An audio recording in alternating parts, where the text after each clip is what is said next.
been to so many places lately. What do you say we take a day off from adventuring and just find somewhere nice to relax?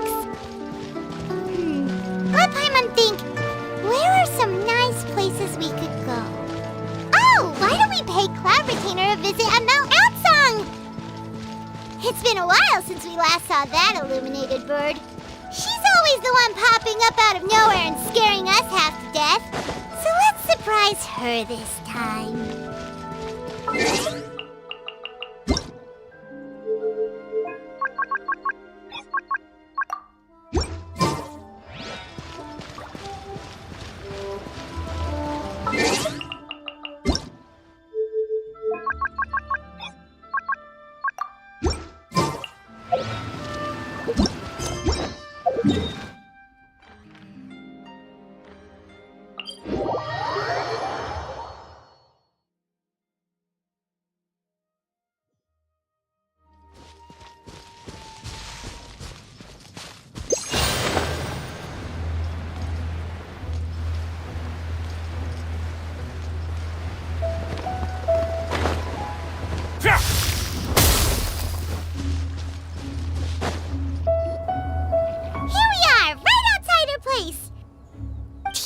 Remember the first time we came here?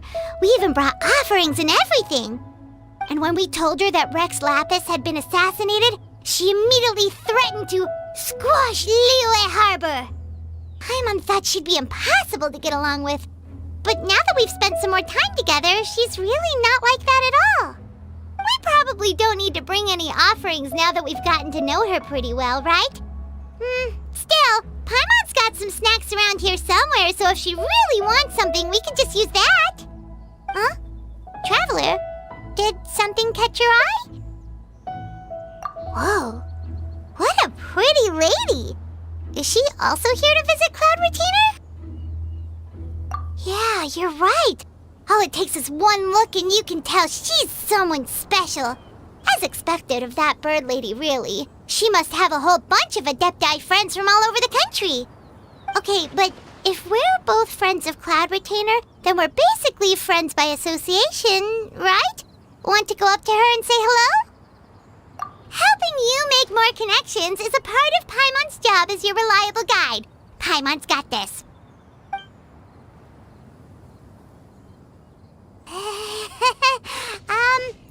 Hello?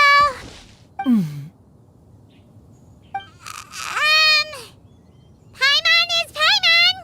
And this is the Traveler.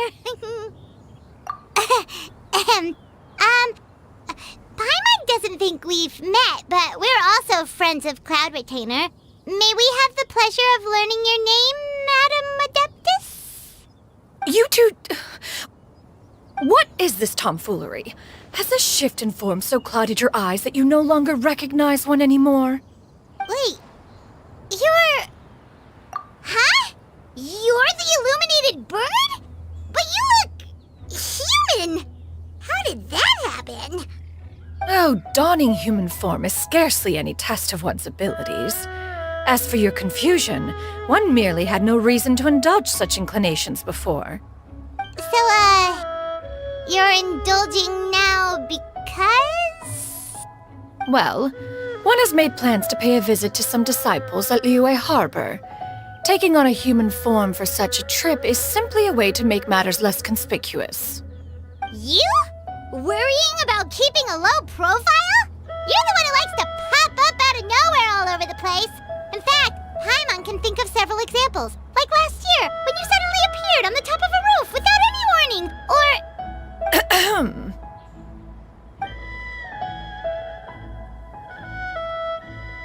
Hey, didn't we agree not to bring that up unless she asked? Oh, so you have taken care to follow the proper rules of etiquette after all. Most commendable.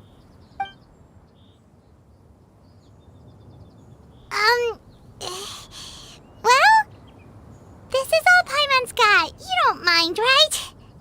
One has never found oneself lacking in basic comforts. On the contrary, it is the gesture that one values above all else. So long as you've shown proper respect and consideration, the quantity or quality of the gift is but a trivial matter. That Shenhe feel a little guilty for trying to keep them for herself. Anyway, where were we before you reminded Paimon about the gifts? Ah, right. So by disciples, you must mean Ganyu and Shenhe. It's also been a while since we last saw them. Maybe we can come too. One planned to extend the invitation even if you had not raised the matter yourself.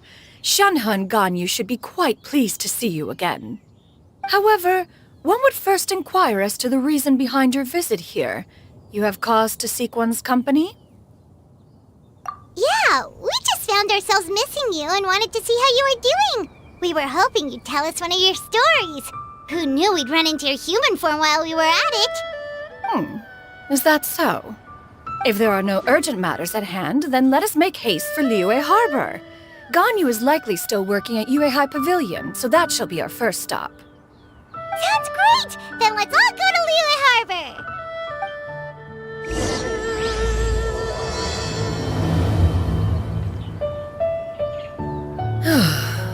Ganyu has been quite busy with work as of late.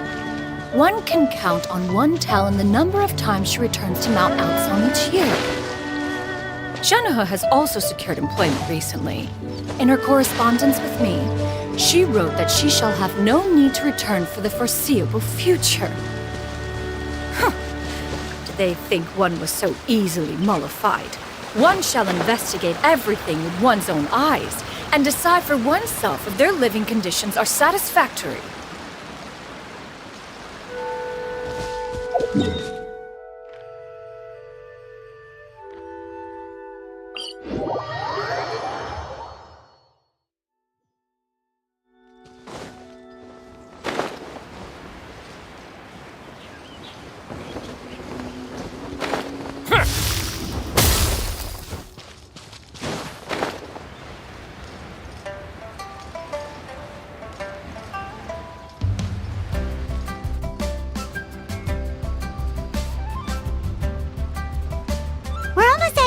Pavilion!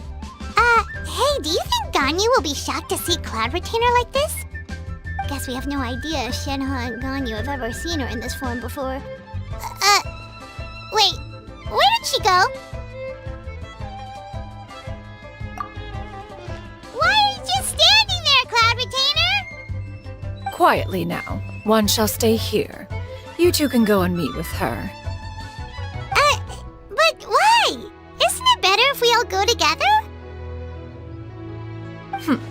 If one were to proudly proclaim one's presence, Ganyu would surely profess herself otherwise unoccupied and drop everything to attend to one's visit. One fears that would only result in her staying up all night to make up for lost time. One does not wish to trouble her. Conversing vicariously via you two shall suffice. Do remember to inquire as to her recent well-being. Again, do not mention one's presence here. Fair enough. Makes sense. All right, then, we'll just pass on your regards and...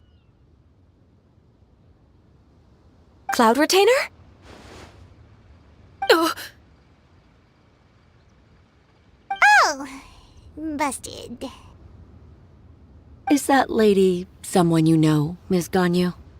She is indeed. I'm sorry, Huixin, but could we delay the upcoming meeting for a little bit? I believe my schedule today is quite full. Although, perhaps I could move some work to later in the evening. Oh, not to worry, Miss Ganyu.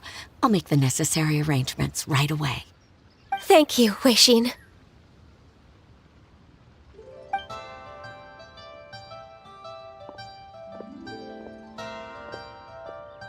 It's been a while, Ganyu. Greetings. What brings you here today? And Cloud Retainer, too. It's been quite some time since I last saw you in this form. You are quite mistaken. One is not acquainted with this Cloud Retainer of whom you speak. One is simply a mere mortal passerby. Huh? Seems she's not buying it. That was but a simple test.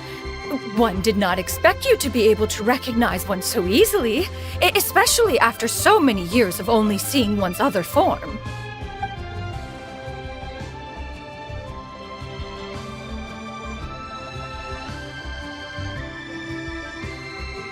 but recognizing you is, my responsibility as your disciple. An apt observation. One was simply passing by while attending to some important business. One thought it would only be fitting to pay you a visit while in the area. Wait, Paimon wasn't aware of any important. Cloud Retainer's right!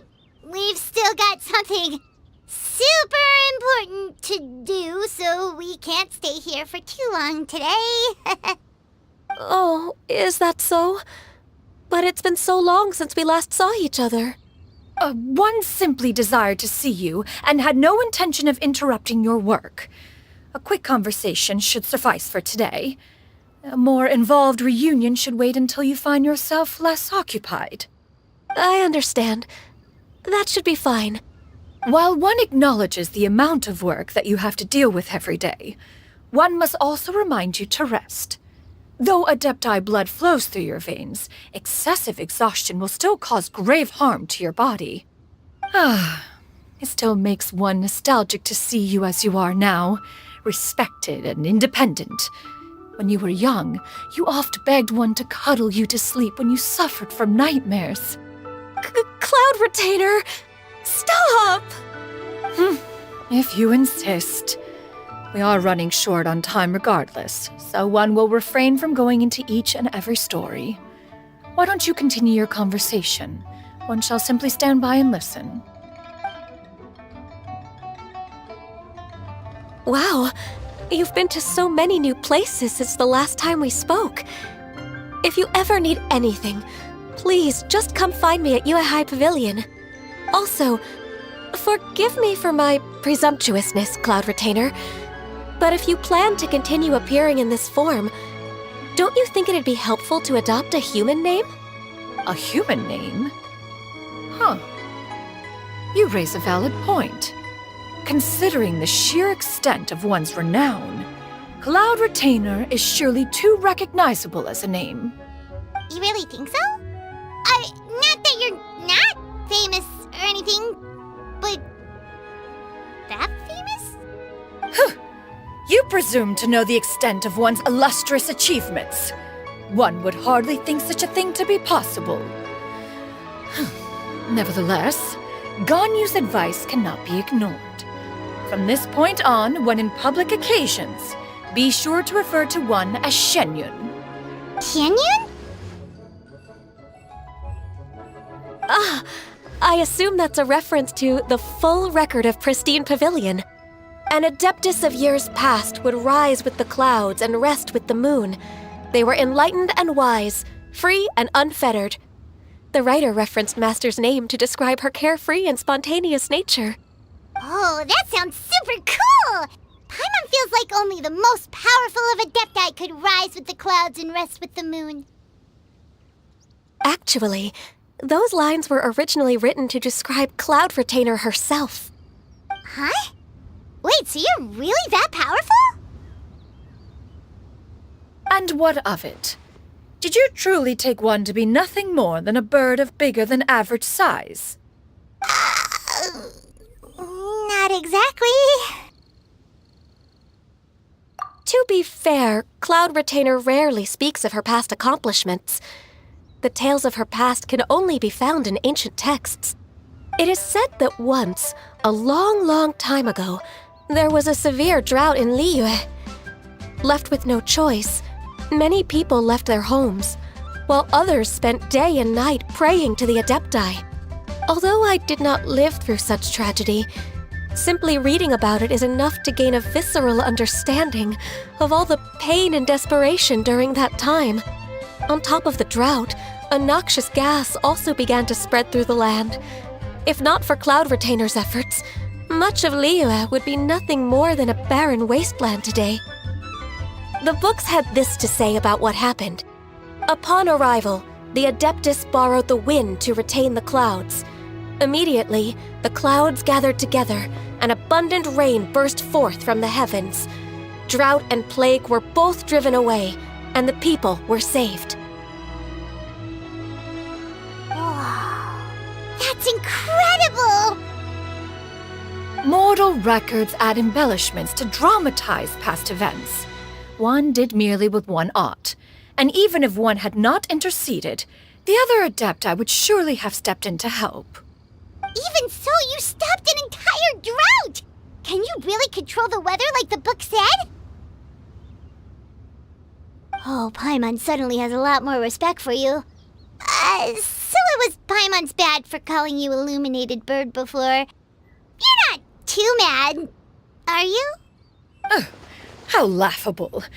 A name is but a simple label we carry with us on our journey through the world. Why would one be offended by such a trivial matter? That's a relief. In that case, Paimon will continue to call you whatever feels right in the moment. Well, that is quite enough ancient history for now. Ganyu, have you had word from Shenhe? One has heard that she procured a job recently. Have you any thoughts on her workplace? And what, pray tell, of her monthly remuneration? Moreover, does she find herself overly inundated with work? Is she allowed time off during Lantern Rite? That is a lot of questions. There is no cause for concern, Cloud Retainer. I introduced Shenhe to her employer personally. Wanmin Restaurant's business has been booming recently. So with Chef Mao being swamped with customers, and Shangling still off and out in search of new recipes, I introduced Shenhe to staff the restaurant. I see. Most excellent indeed. One has had the pleasure of being introduced to that family. Shangling is kind and astute, while her father is loyal and reliable. One has no cause to believe that they will make Shenhe's work difficult. Now, it is almost time to partake in the victuals of noon. One shall visit Wanmin Restaurant in person and see how Shenhe is doing. Huh? But didn't you just say that you had something important to do? Can that wait until after we've eaten? You may return to your work, Ganyu. One shall see to this matter on one's own. There will be many an occasion to dine together in the future. One is certain the opportunity shall present itself most readily. Of course, Cloud Retainer. Please take care. Traveler, Paimon, I'll see you some other time. See you around, Ganyu! Whew! Paimon was pretty quick on the uptake there, don't you think? As soon as you mentioned important business to attend to, Paimon realized that you were just looking to cut the conversation short and not take too much of Ganyu's time. Is Paimon right? No, in fact, it was not an excuse.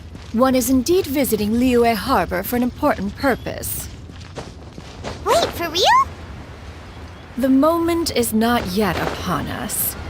Still, the truth will be revealed to you in time. She really seems to be playing up the whole mysterious Adeptus thing right now. Is it because we just heard that cool story about her powers?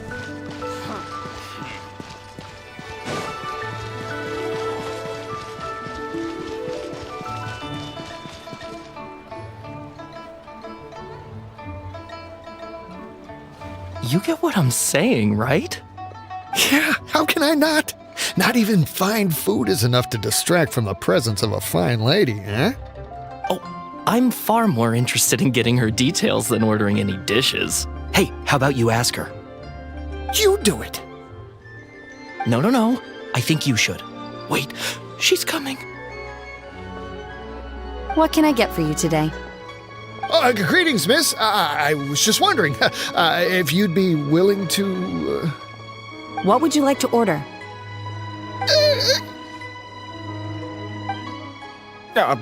2 servings of Mora meat to go. Oh, good chat. Bye.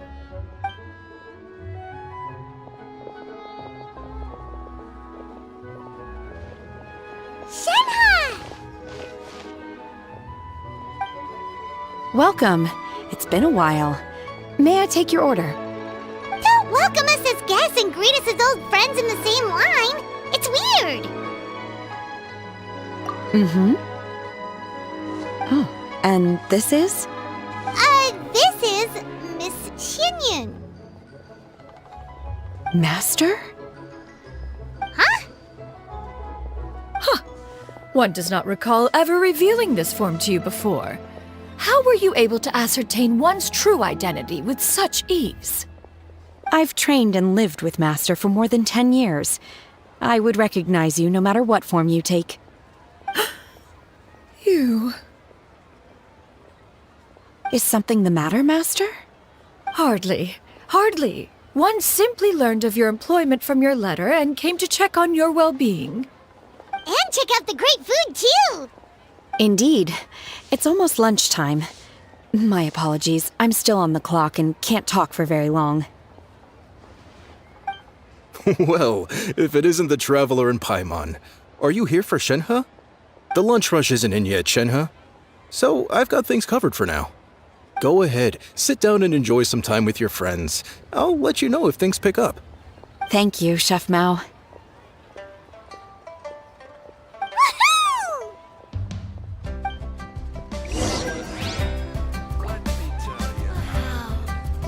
Leo's really got a lot going for it. Tasty chop suey!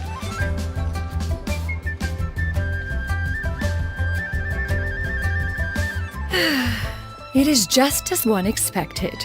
The owner of Wanmin Restaurant is indeed a most reasonable and accommodating human. Still, the work here entails dealing with quite a varied group of people.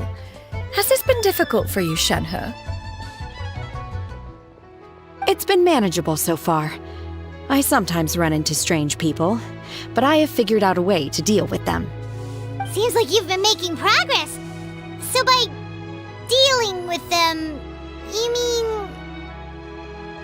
First, I try to talk sense into them. If that doesn't work, I threaten them with violence. At this point, they usually decide they are in favor of a civil conversation. How should Paimon put this? Oh, a sensible plan. One is gladdened to see you integrate so well into human society. And you, Master? How have you been? Simply marvelous. Though Mount Outsong has scarcely enjoyed your presence recently, one has hardly found the pleasure of one's own company to be lacking. I see. Just as expected of Master.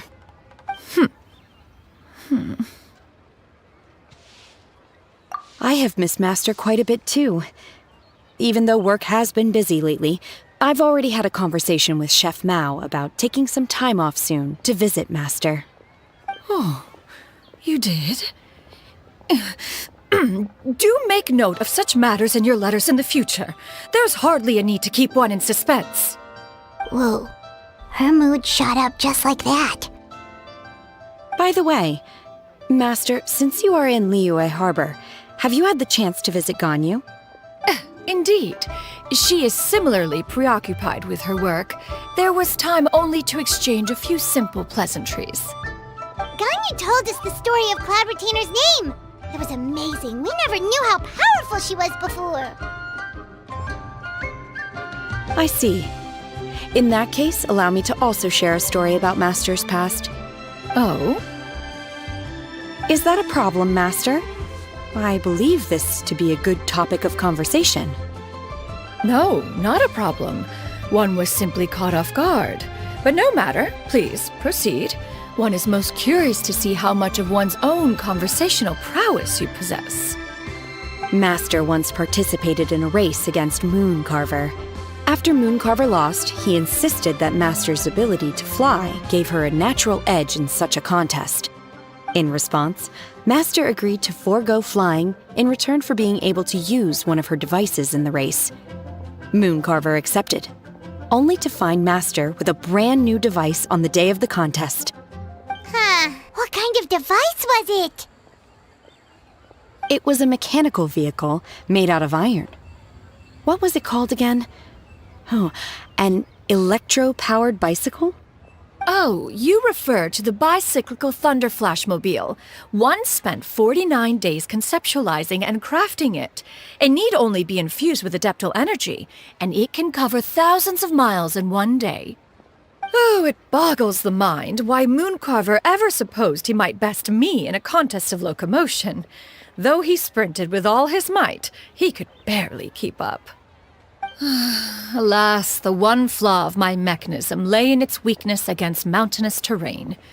One was thwarted mere seconds from victory when it was thrown off course and failed to make it across the final stretch. Truly a most unfortunate turn of events. Anyway, do go on, Shenhe. Master, that was the end of that story. Is that so? Huh. With you gone, one has seldom felt the desire to call upon those old fossils for another contest. What is a race without spectators, after all? Have you been lonely, Master? Lonely? Huh. At one's age, entire human generations come and go in the blink of an eye. Even one's own self-directed musings can span several days and nights. 'Tis a most foreign sentiment. The mere mention of it is preposterous.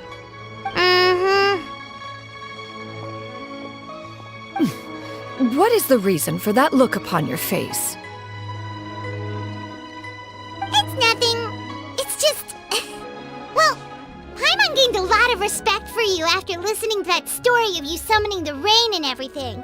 But all it took was a few words out of your mouth and it's like you're back to being that illuminated bird again. Paimon's just a little bit confused. Which one of the two is the real cloud retainer? To me, they are both, Master. One is the master that's widely revered by the people, while the other is the master that I respect and adore. Huh. One finds oneself exalted yet again with sweet words of praise and flattery of a most extravagant nature. You chose to exalt one with your words, yet you refuse to grace Mount Outsong with your presence for any extended period of time. One would almost question the sincerity of your estimations.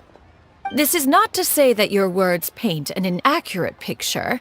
One has always lived by a single ideal. Eschew all action and abide by no rule. One does as one pleases and speaks as one pleases. Others may critique or praise as they see fit, yet one places little weight in such judgments. She got 2 sentences of flattery from her disciple, and it's as if her ego is about to burst. Do you have any empty tables?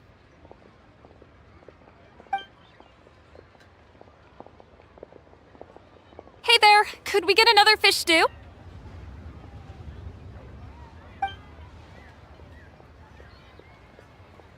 I'm hearing more guests come in. I should get back to work. All right, good luck with the lunchtime rush, Shenhe.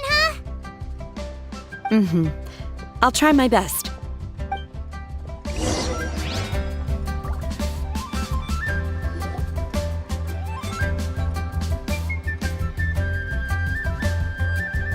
So much yummy food! Paimon's gonna feast!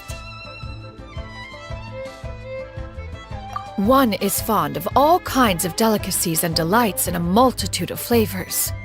The dishes here demonstrate no shortage of culinary skill. Their unique flavor profile has left one more than satisfied. In fact, one has been struck by quite the fit of inspiration.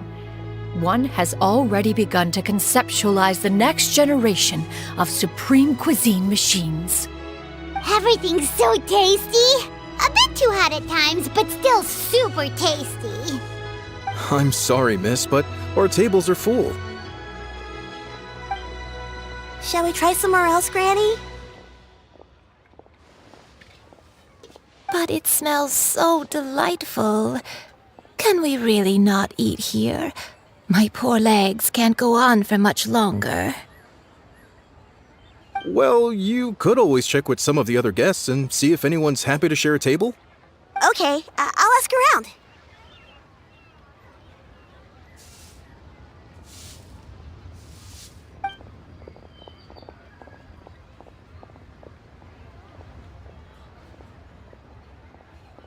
Excuse me. Would you mind letting us share a table with you? There are no empty tables left, so... Ah, well, Paimon doesn't mind. What about you guys? Great! Thanks so much. My name is Shuyu, and this is my granny, Yuendai. Granny? Yep. Is there something wrong with that?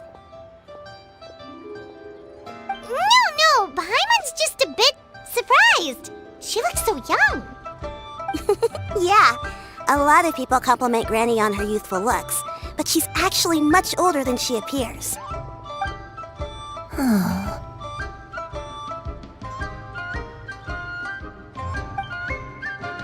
Granny, why don't you take a seat? Come on, it's not polite to stare.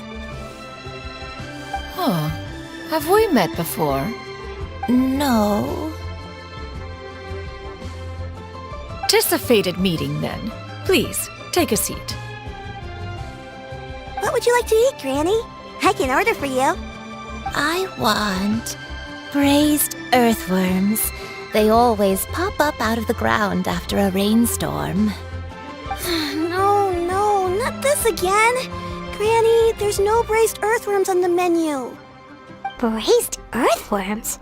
Well, that sounds weird. Do people actually eat that? Right, that's what Paimon was thinking too. Need any help? Help? Oh, do you mean with Granny? Thanks, that's nice of you to offer. Granny has pretty bad dementia, so her memory's getting worse all the time. She's always saying things that sound kinda confusing. Actually, her memory's been bad ever since I was little. But it's gotten so bad lately that I even have to remind her who I am every morning. They died young.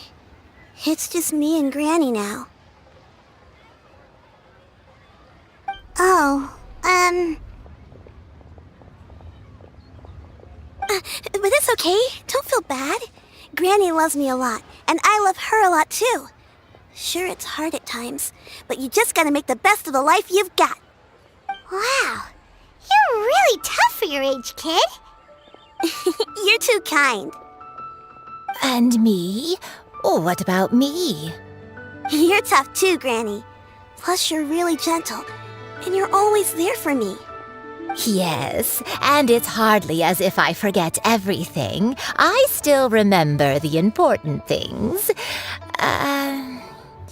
Wait, what was that really important thing again? Ah, I remember now. It was a dream. I had a dream where everything was dark. Someone was standing in front of me. She told me to come and find her, and that once I'd found her, I would be free. Huh? That sounds super important. But how come you've never told me about it before? It was just a dream, so I forgot about it.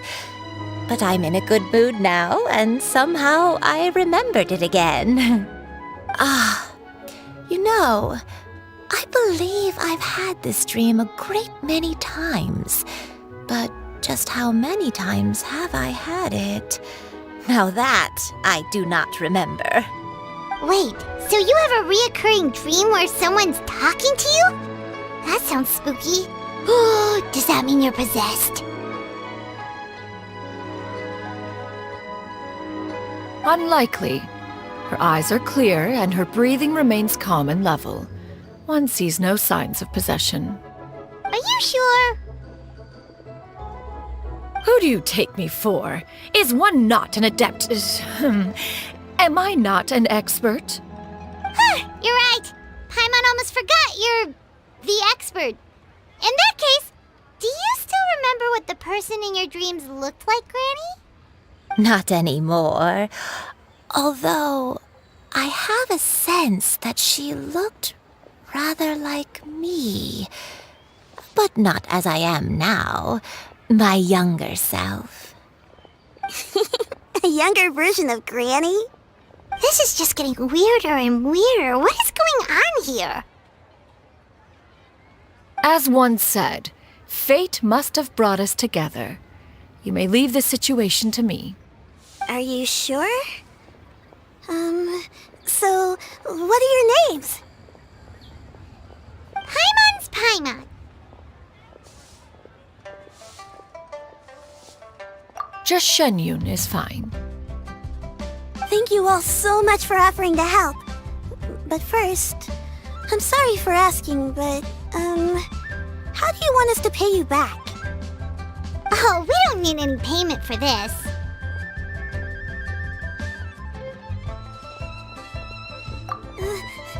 Thank you so much.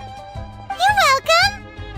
But Miss Shenyun, what exactly can we do to help out this granny? All we have to go off is that dream. Where do we start? That is elementary. Since her dreams portray her younger self, then we shall retrace the steps of her youth. Once we have revisited those places, her memories will likely return. Sounds like a plan. So, Granny, do you remember which places you went to when you were young? Why, of course I do. The heavens above, the earth below, the wispy clouds, and the emerald mountain streams. Okay, taking that as a no. I might have an idea. Once, when I was really little, my dad told me that Granny used to be a martial artist heroine who saved loads of people from a disaster.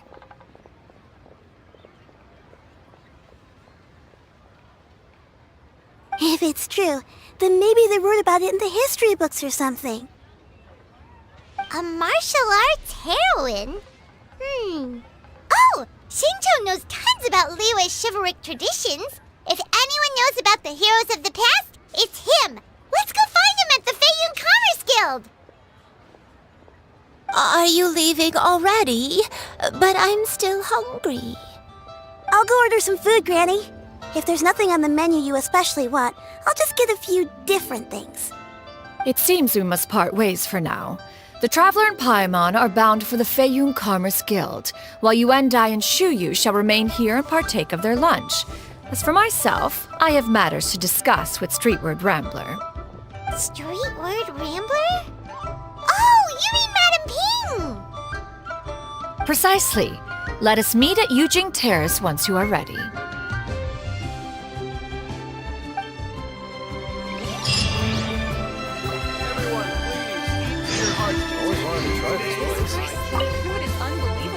Where are you going, Granny? Don't you like the food? Fresh milk. I need to buy you some fresh milk. Milk? Why? You need to drink milk before eating, or the spicy food will make you cry. Hush, little one. Don't cry. Granny, you're forgetting things again. I'm not a little baby anymore. I can eat spicy food now. Even the super spicy dishes, like their fish stew. I can eat 2 whole bowls, no problem. Wonderful. Oh, wonderful. My darling granddaughter is all grown up.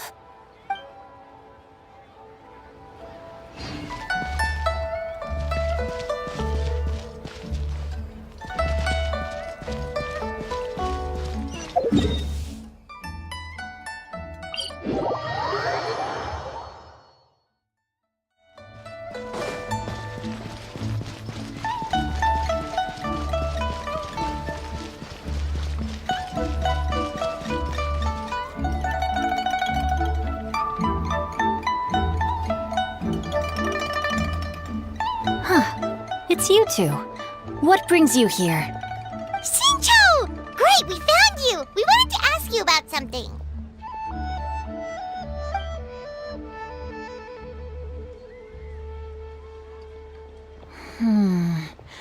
That's not a whole lot of information to go off of. I don't know if I can say for sure. I can't pinpoint her identity from your description alone, but considering her age, I am reminded of a nameless heroine who's been featured in various chivalric novels. Nameless heroine? That's right. The novels often speak of a great drought from 50 years ago. As the people suffered, a nameless heroine appeared and began to clear away evil spirits in bandit camps. The people idolized her, but never learned her name. All they knew was that she always acted alone. Later, though, she supposedly fell in love with a similarly noble-minded exorcist from Mount Tianheng. They were well matched in more ways than one, often fighting together as a fearsome duo of otherworldly strength. After the drought ended, the heroine and the exorcist left the public eye and began living a reclusive life in the mountains. All that remained were tales of her incredible accomplishments. The way this nameless heroine faded from fame into obscurity later in life is not too dissimilar from Miss Yuendai. I hope that's somewhat helpful. Thanks a lot, Xingqiu. We knew it'd be worth talking to you. It's nothing at all. Just something I came across while reading. I did do a bit of extra research on her story, but it was just out of personal curiosity. Well, Paimon still thinks that's super cool. Oh, wait, Xingqiu, if you've read up on her, do you know of any places often associated with her? Let me think. In the novels, the nameless heroine always appeared near one of 3 places. Wangshu Inn, the area just north of Jueyun Karst, and Qingyun Peak. Perhaps the real-life heroine who inspired the character was also often seen near those 3 places. That would explain why those locations appear in the various novels written about her. You're welcome. To be honest, I found some parts of the story confusing when I first came across it. If Miss Yuendai was indeed the original inspiration for the character, she may just be able to help me put the pieces together. It's rare for a chivalric hero to fade into obscurity during their lifetime, even after retiring from the public eye. But no one ever saw or heard from the nameless heroine again. There were even rumors that she became extremely ill. I've never understood why someone would go to such lengths to erase themselves from public memory. It's almost as if she was trying to hide from something. There's probably far more to the story than what's been written. We'll be sure to tell you if we manage to uncover the truth. That's a deal. Perhaps, behind the truth of it all, there lies a story more fantastical than any work of fiction. Paimon feels like we just learned so much from Xingqiu. A drought, a nameless heroine, a life of seclusion. Wait, why does the story sound super familiar? Oh, right! There's a drought in this story, too! Xingqiu, are droughts super common in Liyue or something? Well, they used to be. But people have long since developed methods to prevent them, like by cultivating the soil or digging canals. So while droughts do happen from time to time, they are rarely regarded as true disasters. The drought 50 years ago is probably one of the worst we've had in the last several centuries. The crops withered, the streams ran dry, and the monsters in the mountains became rabid and agitated. Countless caravans were attacked, and people who lost their homes came together to form bandit groups. What started as a natural disaster soon became a human tragedy as well. That sounds awful. Yeah, and that's exactly why the nameless heroine was so beloved. She must have been someone of true integrity, to do so much for the people while asking nothing in return. Still, as terrible as that drought was, it was nothing compared to the truly calamitous disasters that befell this land in ancient times. They say that back in those days, disasters were both more severe and more common. Only the strongest of Adepti could hope to dispel the ruin and devastation. Do you have any other questions? We're good for now. We're just going to head back and meet up with Miss Xianyun and the others again. Paimon hopes that Granny Yuendai will be able to remember more of her past. She used to be a great hero who saved many people. So sad that she can't recall any of it. Anyway, we'll be off now. See you some other time, Xingqiu. Thank you so much for your help. It's no problem at all. Safe travels.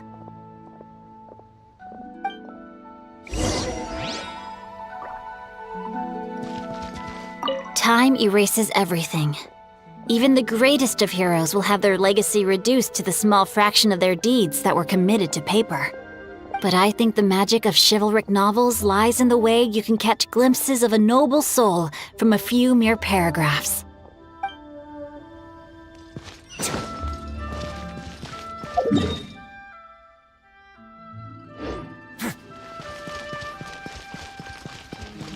So, are you buying or not?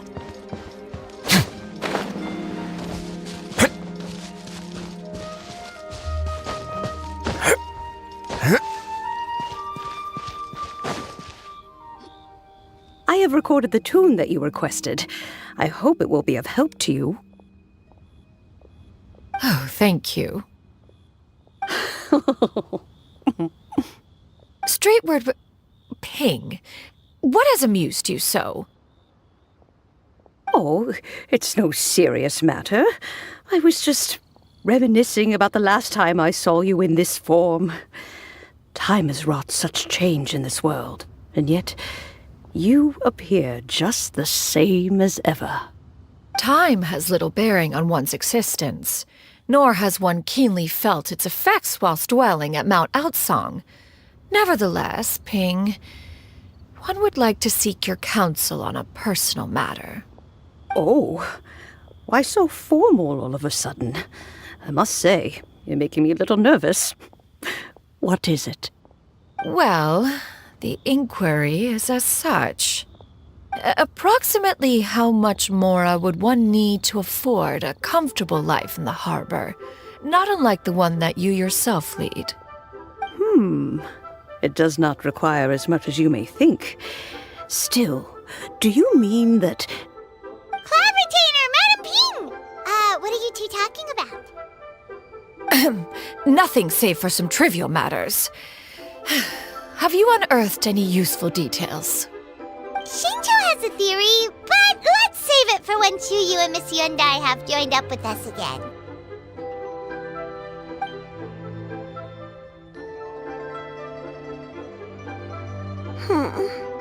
Do not be troubled, young lady. Here, have some tea. Thank you so much. What do you think, Chuyu? Does it match up with what you know of your granny? According to the story, the nameless heroine eventually fell in love with an exorcist from Mount Tianheng.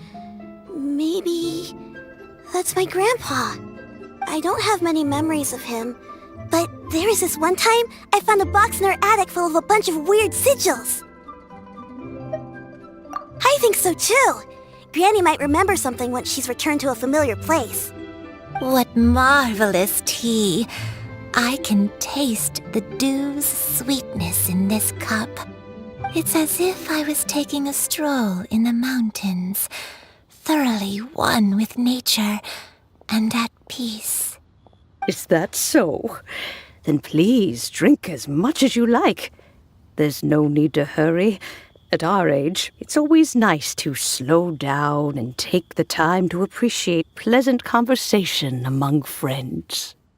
Thank you. Okay, since we have the time, can I ask you something? Sure thing. What would you like to know? I have a secret I want to tell you. Let's go talk over there.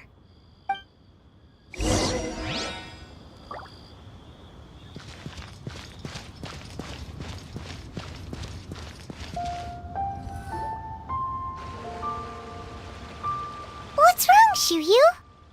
Well, I've been kind of meaning to ask ever since we started talking in the restaurant, but are you guys all adepti in disguise?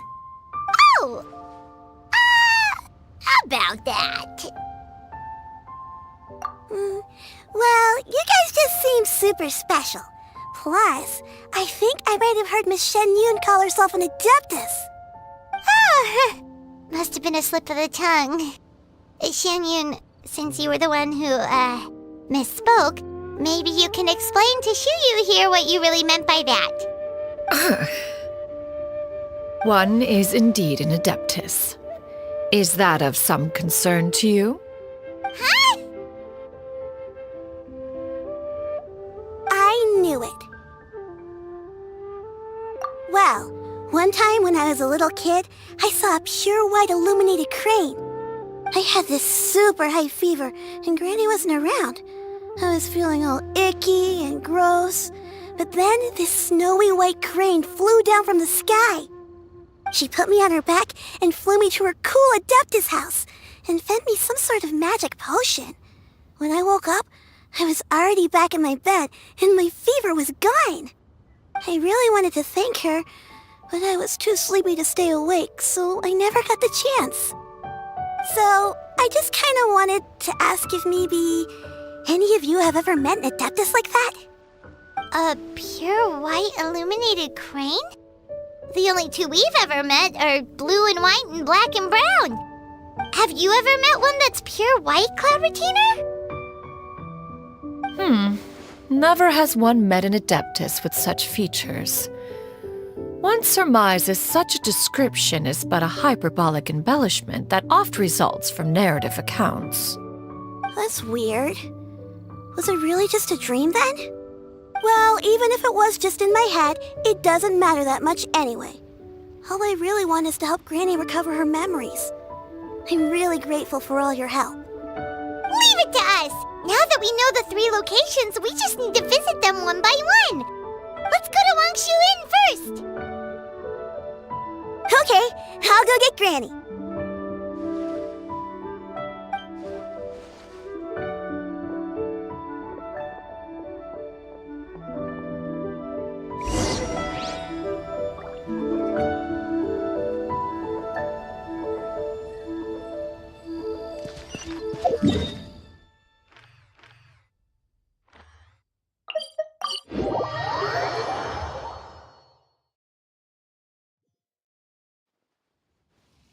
Wangshu Inn.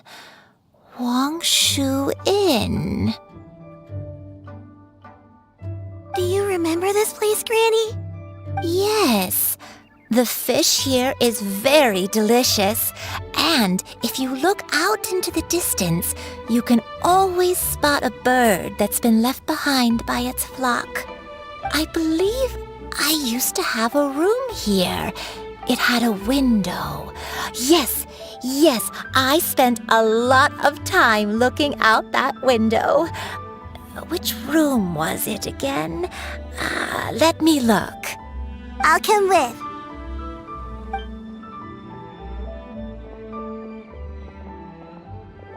Paimon's still having some trouble understanding what she's talking about, but if she's so familiar with this place, that must mean she lived here, right?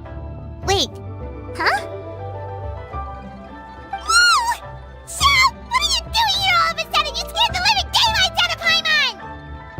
I sensed a non-human presence and decided to come take a look.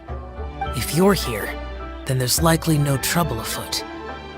I suppose there's no cause for concern. It's been a while, Cloud Retainer. I see you have returned to your previous form. I have indeed.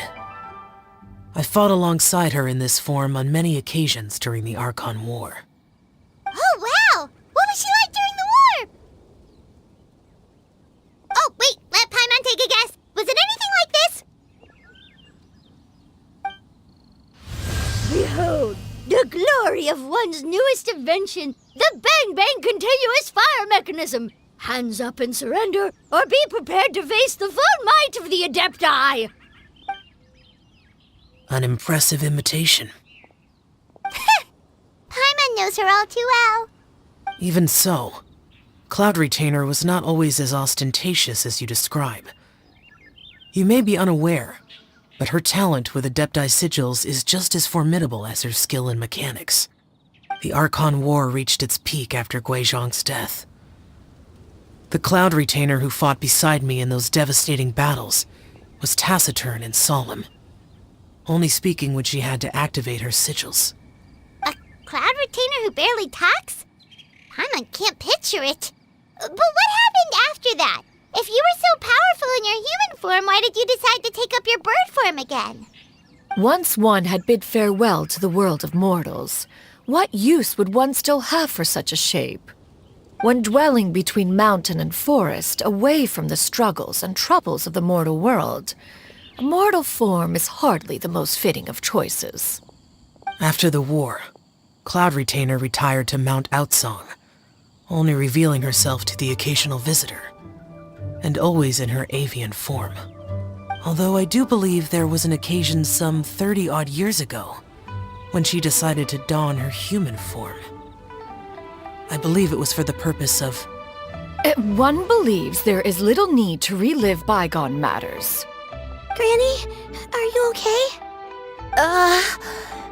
Back then, at this place, Perhaps this conversation should end here. I shall take my leave now. Should you encounter any trouble, you need only call my name. However, given that you are traveling with Cloud Retainer, I trust you are in good hands. Everyone! I think Granny is finally beginning to remember her past. Slowly now, calm your mind and recount what has been recalled. A long time ago, I stayed here to recuperate from my illness. Huh. So what Shinjo said was true! You did fall ill! Was that why you went into hiding? I don't remember. I'm very sorry, but I can't even remember the name of my illness. The only thing I can remember is that it took a great toll on me, and there was no cure for it. I was confined to my room in Wangshu Inn, where I spent many days unconscious. I'd come to every once in a while and stare at the migrating birds outside the window. It was a solemn sight. I remember crying, but I'm not even sure I knew why. One day, I met a traveling merchant.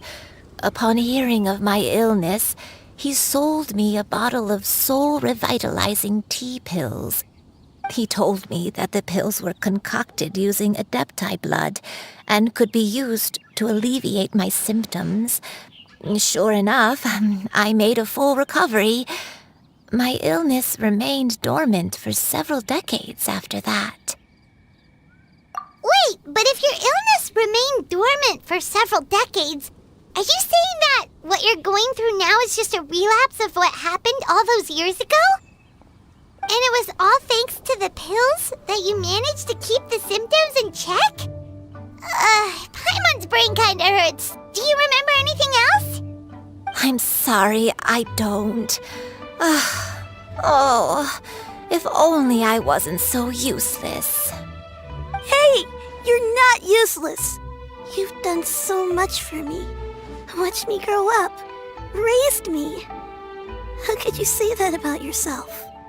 Oh, fret not, dear child. Granny was just a bit frustrated. That's all. The recovery of a person's memories is a gradual process.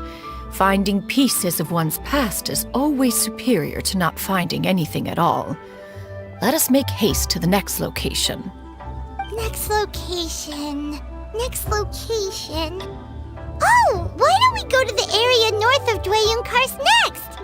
There isn't really a landmark there, so where should we start? Oh, Paimon's got it.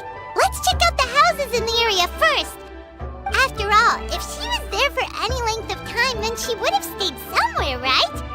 Oh, Paimon's really got her thinking cap on today. At this rate, we'll recover all of Granny Wendai's memories in no time.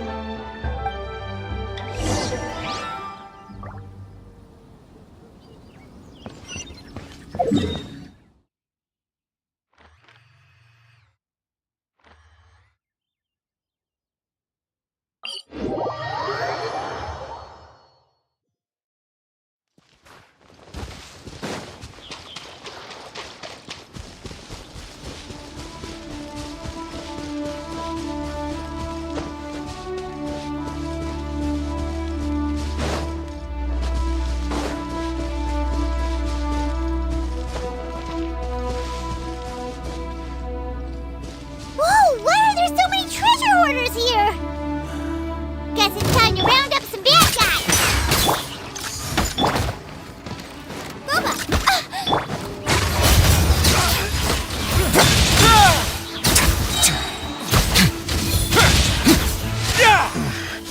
The hunter becomes... Do you remember anything about this place, Granny Wendai? Let me think. I feel like I've been here before, but I don't think I stayed here too long. I might have just rested here briefly before continuing on my way. Got it. That's okay. There are still plenty of other places we can check. Wait a second. If I remember correctly, I believe I brought... Ah, yes, I brought some sweet snacks with me. Go on, take some. You need to eat a lot if you want to grow big and strong. Oh, thank you! Then Paimon will help herself.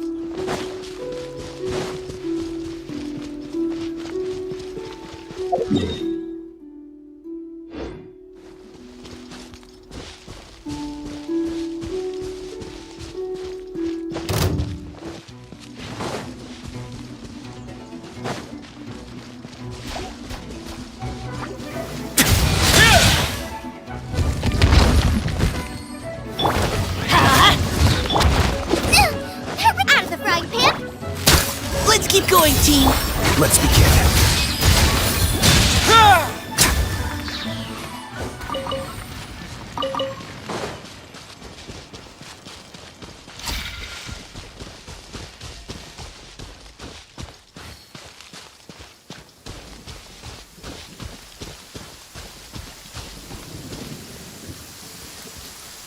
Ah, it's raining? That's all right. The real problem would be if we could feel water dripping on our heads in the fortress of Meripede.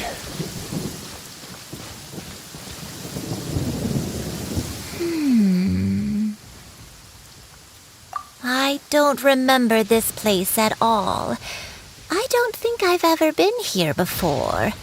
Still, I was thinking, this place feels perfect for a game of hide and seek.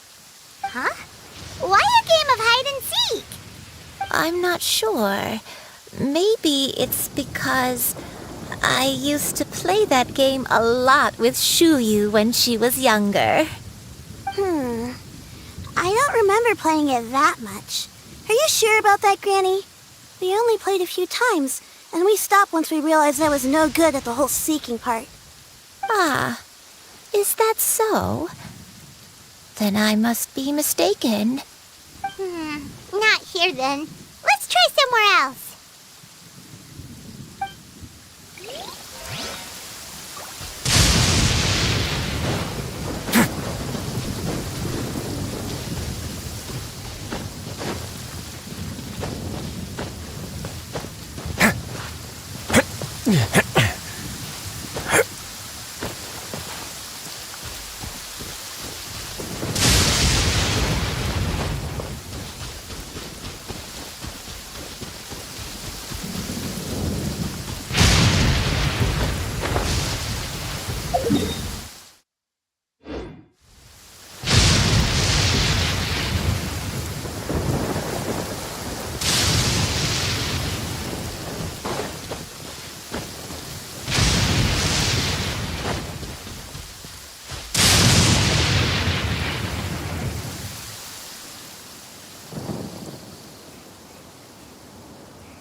Paimon sees an abandoned house! Why don't we take a break over there?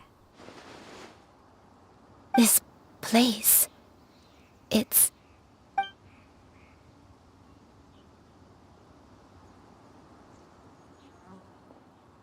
Did you remember something, Granny? I remember. Shuyu, this is where your father was born. It was a moonless night. I had been injured, so your grandpa was supporting me. We fled together with some being in the fog behind us in hot pursuit. I had exhausted my strength when the labor pains came on, so we took refuge in this house. Your grandpa set up a barrier outside, but neither of us knew if it could hold the monsters back. I remember that night. I remember falling to my knees, reciting a prayer over and over. I alone am the source of this sin. Punish me as you wish for forsaking my oath, but spare my innocent child. Sin? Oath? Did you do something wrong? I don't know. I don't remember. I only remember praying in the darkness with all my strength until the sun finally rose again and the fog cleared out. Eventually, the house was filled with the sound of my baby's first cries. That baby was your father. I remember I clutched him tight to my chest and wept tears of joy. It was the first time I'd ever felt such happiness in my life. My dad? He was my pride and joy, and so are you, Shuyu. You're so much like him, and I love you both so much. But you're always going to be different from me. Why? Just what did I do? I don't care what you might have done, Granny. You'll always be the person I love more than anything. You're too sweet, Shuyu. I'm lucky to have you with me. If not for you, I would not have had the courage to come here, to try to remember what I had forgotten. All right, let's not stand around any longer. There's one place left, yes? Let's go take a look. If one recalls correctly, the next place should be Qingyun Peak. Yuandai, how fares your health? I may be a bit slow, but I'll do my best to keep up. I'm sorry to keep everyone waiting. Climb on, I shall carry you to the top. Oh, such lightness of weight. All those who grow old grow frail in the end, do they not? First, you lose your memory, then your health. Eventually, you end up losing everything. My only wish is to depart this world with a lucid mind, to free myself of this torment and the burden it places upon others. Fret not, you have my aid in this endeavor.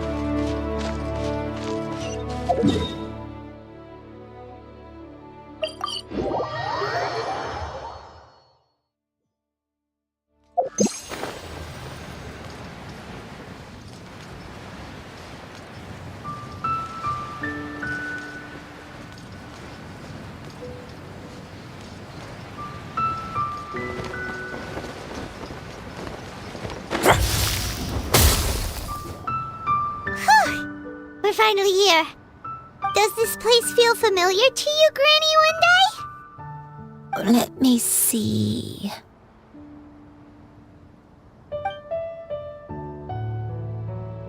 How strange. Have I lived here before? When we were at Wangshu Inn and the abandoned house earlier, though I couldn't remember everything, I still felt a sense of familiarity. I could easily picture myself in those places. But here, I don't have that feeling. Perhaps I did come here in the past, but it just didn't leave a strong impression on me. But did the stories get it wrong then? Yeah, that's true. But they're also the only thing we have to go off of. Paimon was hoping this place would jog Granny Yuendai's memory just like the others. I'm sorry to disappoint you too. It's all right. We're not going to give up yet. We'll figure something else out. Just you wait. Thank you. If only I could remember. Huh? That way. What's that mountain? Oh, let Paimon look! Huh? Isn't that Mount Outsang? Looks like we've come full circle. Mount Outsang. Mount Outsang. Granny, are you okay? Don't push yourself, Granny. It's okay if you can't remember. You shouldn't do something that makes you sad. Mount Outsang, What am I really? Mount Outsang holds some familiarity to you? It does, but I can't go back. Are you feeling unwell? My head. It feels all heavy and dizzy. What is wrong with me? Cloud... Miss Xianyun, is there anything you can do? Let us go to Mount Outsong. But... Fret not, all will be well. You and I, you have already given more than enough to the pursuit of this endeavor. You may leave the rest to me. I've prepared something that can aid you in suppressing the fear in your heart and restoring your lost memories. It currently resides at Mount Outsong. Wait, really? When did you do that? I never leave anything to chance. All will reveal itself when we arrive.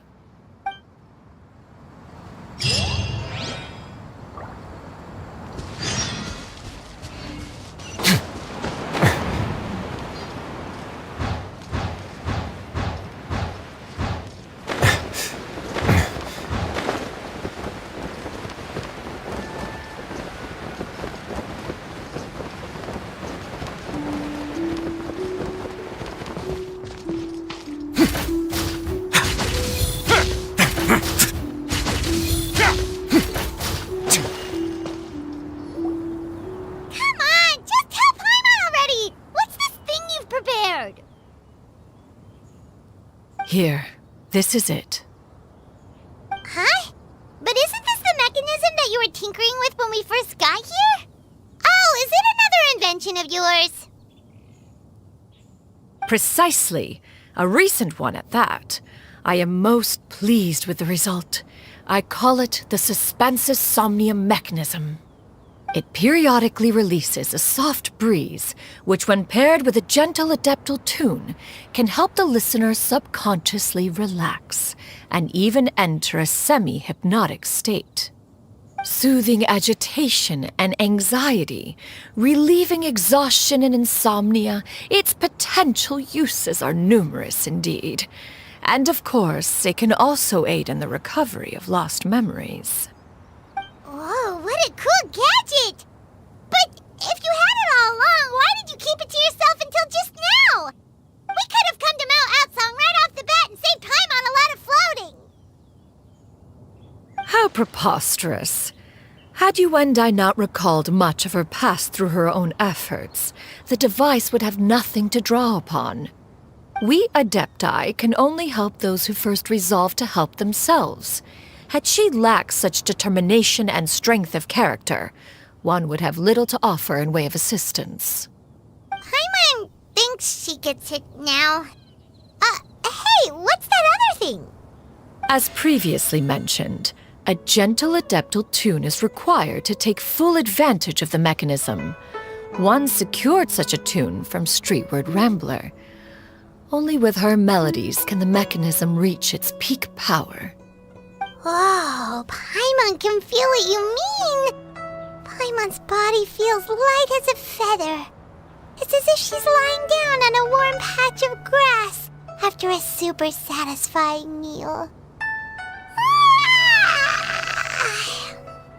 And you and I, is the mechanism helping you to relax? It appears she has already succumbed to the depths of reverie. Come, join one on this side. We shall give her some time to herself.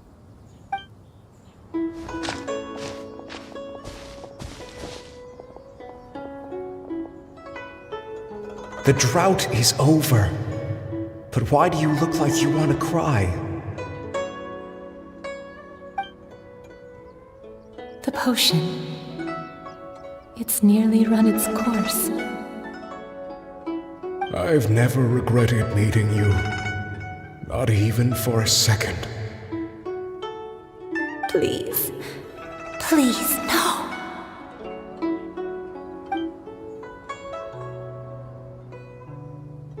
Have you forgotten? This is the world you left behind. One of gentle breeze and morning dew, perfectly straddled betwixt the realms of heaven and earth. This is your home. This is where you belong. You should have never left. The you of the past, the me from not that long ago, we should have never.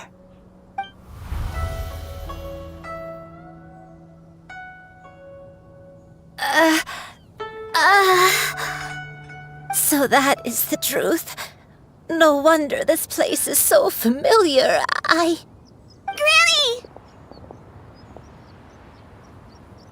Granny, are you okay? Cloud Retainer. Your memories have returned? Wait, did you just call her by her full name? Does that mean you already knew each other? Yes. I now remember everything. Everything. Granny, please don't cry. I'm here. I'm here. Oh, don't worry, my dear child. Granny is fine. I'm so sorry, everyone. You've gone to so much trouble on my behalf. It's all come back to me now. The most important thing that I had forgotten was the truth of what I once was. One can sense the guilt that now plagues your conscience. Reclaiming a truth long buried is sure to come with a myriad of complex emotions. Perhaps one should recount the story on your behalf while you compose yourself. No, it's okay. Now that I've remembered, I must face my memories head on. Shuyu, everyone, I cannot thank you enough for all your help. I'm ready to tell you my story, if you're willing to listen. Please, Granny, don't force yourself. What happened in the past doesn't matter. I love you more than anything. Nothing you say can change that. I know, dear child. My feelings for you are exactly the same. It is for this reason that you deserve to know the truth. Some time ago, I made a terrible mistake. One for which I could never atone. Is this the sin that you mentioned in Dwayun Karst? What happened? I am, in truth, not a human being. My real form, one that I held for centuries, was that of a wild crane. I spent many, many years living on Mount Outsong, bathing in the soft breeze and drinking the sweet dew of the mountains. At some point, I somehow gained wisdom and sentience. The Lord of the Mountain, Cloud Retainer, became aware of my existence and began to share many stories with me. She even passed on the secret of cultivation to me. Though she never took me on as a formal disciple, I always saw her as my master. Whenever she took out her tools to work on mechanisms or new inventions, I would also stand next to her and watch. I even contemplated completing my training and becoming an adeptus in my own right. I followed her teachings, and time gradually passed us by. Until that fateful day 50 years ago. 50 years ago? That's right. Master regaled me with many stories of her past deeds. From them, I learned how she had saved people from a similar crisis in the past. She was the one I looked up to the most. More than anything, I dreamt of becoming an adeptus like her. I wanted to travel the land like she had, relieving suffering wherever I went. But I was still far from being a real adeptus. I possessed no ability to take on human form and fit in with the crowd. Once she learned of my desires, Master prepared a special dose of human mimicry potion for me. She warned me that the potion's effects would only last 10 years, and if I were to fail to return to my original form at the end of that time, I would forever forget my past as a crane and become something neither human, beast, nor adeptus. Oh no. So that was the source of your dementia all along. Was it because of Grandpa? Indeed, I fell in love. Though he was human, he had spent his entire life training on Mount Tianheng. When we met, it was not only my first foray into the world below, but his as well. Although clumsy and impulsive as he was, you'd think he was the real strange bird among the two of us. But still, just like me, he cared deeply about the world and wanted, more than anything, to cleanse it of all pain and suffering. I could not help but fall for him. But my time continued to tick away. Those 10 years passed by in a flash. Yet I did not want to leave his side, so I... Oh no, what happened next? I committed an offense. I wanted to stay with him, even if it meant living a life full of pain and suffering, even if it meant that I would eventually turn into a monstrosity. I knew I had betrayed Master's hopes, but I was too ashamed to face her. So I wrote her a long letter instead and asked someone to leave it outside her abode. I was convinced that she would not support my decision, and I lacked the courage to speak to her face to face. In my shame, I fled and tried to hide from the world, such that no one would be able to find me again.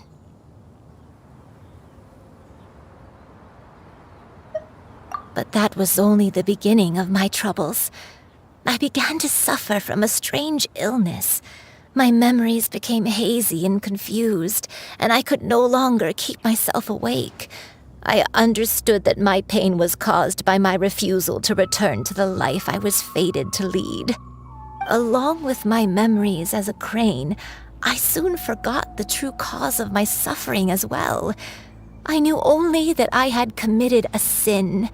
All I could do was pray for forgiveness, even if I had long forgotten what needed to be forgiven. Looking back, I was beyond lucky to have come across that traveling merchant at Wangshu Inn. It was such a fortunate coincidence that we were there at the same time. If it weren't for those soul-revitalizing tea pills, I probably would have... Granny! What's wrong? Coincidence? Why did I ever think it was a coincidence? Tea pills concocted using the blood of an adeptus? No, it couldn't be. Master, don't tell me. Back then, that merchant was actually... Human custom would dictate the conferral of gifts to be in order when one's progeny is wedded, would it not? Consider the pills a symbol of one's best wishes. So when I tried to conceal my name and mistakes from the world and hide myself away in perpetuity, the only person I managed to deceive was myself. You knew where I was all along. One still remembers when you were but a fledgling. You possessed a certain fondness for a particular game. You would hide yourself among a group of wild cranes and ask one to pick you out from among the flock. One found you with such ease every time. 'Tis a truth most evident. One always recognizes one's own, no matter what form they may take. Wait! Paimon's confused! So, Cloud Retainer, you found Yuendai again? But how? When? And what happened after that? Perhaps it is now time for one to recount the rest of the tale.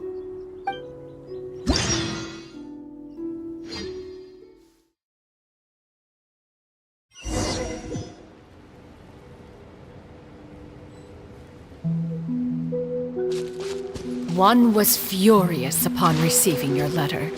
Seized with anger, one set out to bring you to your senses.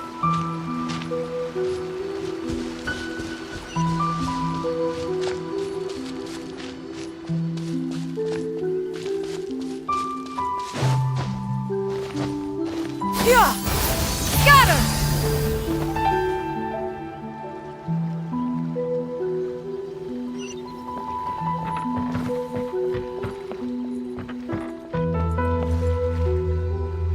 In truth, one had more than a few misgivings about your chosen partner. As an exorcist, his talent was lacking. One could hardly say his skill with sigils was any better. But soon, one came to appreciate the devotion he bestowed upon you during your illness. He never uttered a complaint and rarely left your side. Unwilling to begrudge someone of such character, one decided to overlook his aforementioned deficiencies, glaring though they may have been. Wishing to grant you a life without regrets, one gathered many divine ingredients and used one's own blood to create a form of medicine. Though imperfect, it managed to suppress the more dire effects of your illness. As for how to deliver the medicine, after much contemplation, one eventually decided to perform the deed oneself. One took great care to alter one's features and select the appropriate attire. Only after meticulous scrutiny did one finally set out for Wangshu Inn. As one expected, you were most ignorant of one's true identity. You showed not even the slightest inkling of recognition. One was quite torn. Should one have celebrated the success of one's disguise, or mourn the loss of your acquaintance?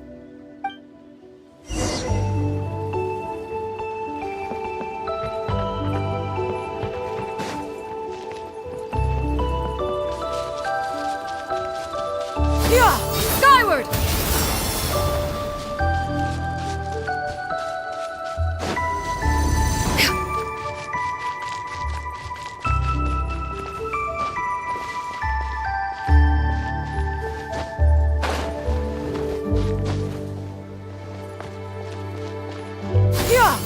Nevertheless, one would speak to you about another matter, if you are amenable. Even considering your loss of memory, one was simply flabbergasted that you could so easily forget the consequences of consuming medicine infused with Adeptal blood. Its proclivity to attract monsters is hardly that complicated of a concept to remember. To think that you tried to travel while weak from sickness and heavy with child. Had one not intervened to clear the fog, all of you would have been lost during the night.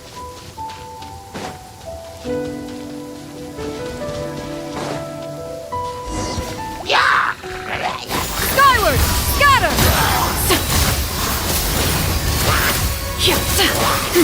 Yeah! Scatter!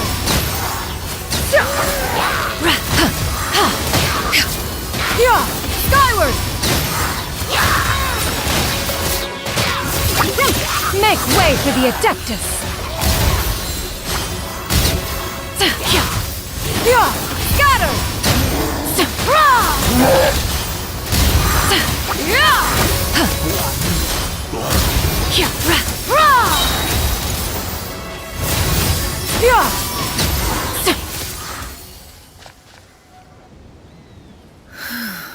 Those monsters would hardly have pursued you with such ferocity without sufficient incentive.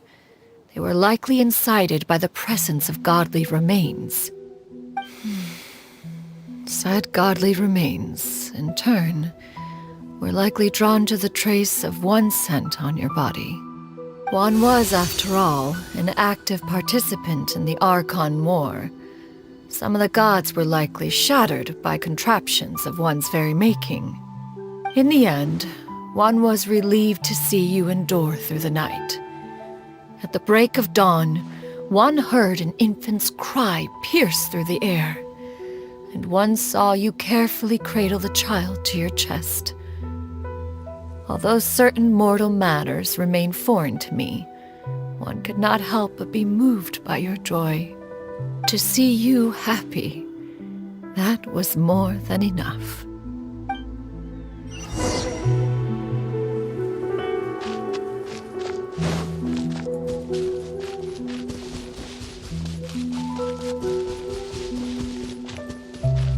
Now you should have a complete understanding of the events. Wait!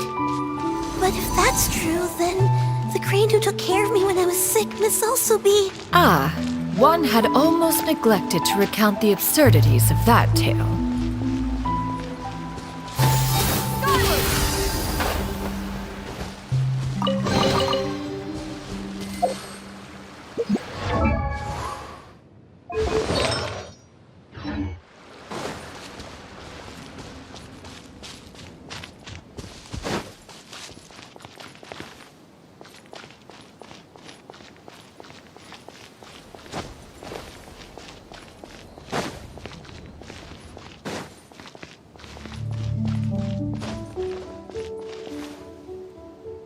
Just as you and I troubled one with her antics, so did you give one many a headache. Upon finding you burning with fever, one made plans to bring you back to one's abode for treatment. However, upon seeing one's form, you began to cry, refusing to get on one's back.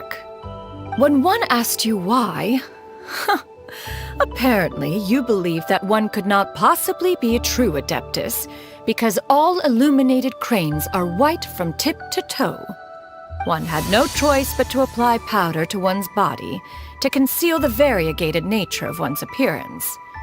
You became more than amenable enough when one stood before you devoid of any other coloring.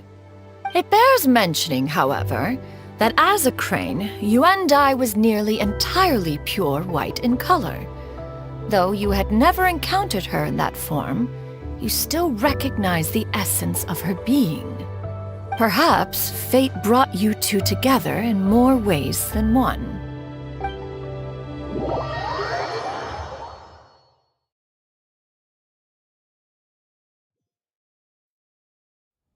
Now all has been revealed.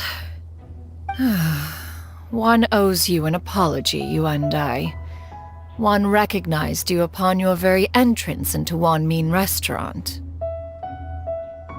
One has always viewed you as a disciple of equal standing with Ganyu and Shenhe. Indeed, one wished to bring your story to a satisfactory end with this visit to Liyue Harbor. Still, one could not reveal your identity right away. Had one simply informed you of all you had lost, all those cherished memories would merely have become the fictionalized account of another. Memories are most meaningful when recalled by those who lived through them. Would you not agree? Even if the process was painful and arduous to experience. Have you any further inquiries? Master, I must ask. If you found me all those years ago, why did you leave me be, even though you knew about my mistake? Why did you not bring me back to Mount Outsong by force? One has never regarded your action as a mistake. It was a simple choice, nothing more.